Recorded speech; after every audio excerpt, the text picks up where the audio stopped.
How does Ouseburn Festival maintain sustainability? So yeah, from an environmental perspective, we are constantly trying to improve. So one of the measures that we put in place from 2023 to 2024's festival is, instead of printing a program booklet that's 24 pages, we printed a map and put the program online. So that's a really simple thing that we've tried to introduce to reduce the amount of printing and reduce the amount of waste afterwards. But it's something we're continually looking to get better at.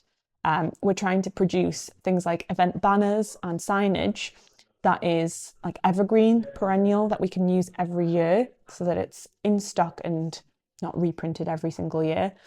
But we know we want to do more. And one of the things that we also think is important is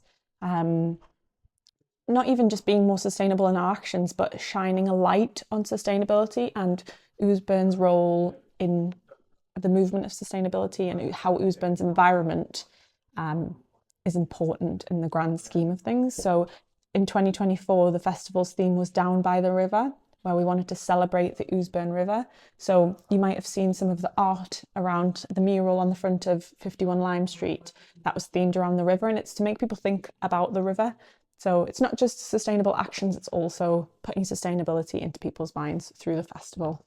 The financial sustainability of the event is one of the biggest risk factors. It's one of the major concerns. As a charity, we put a huge investment into finding grants and donations to fund the festival, but it's unsustainable. You know, you don't know if you're going to get them for the next year. So funding is one of the huge challenges.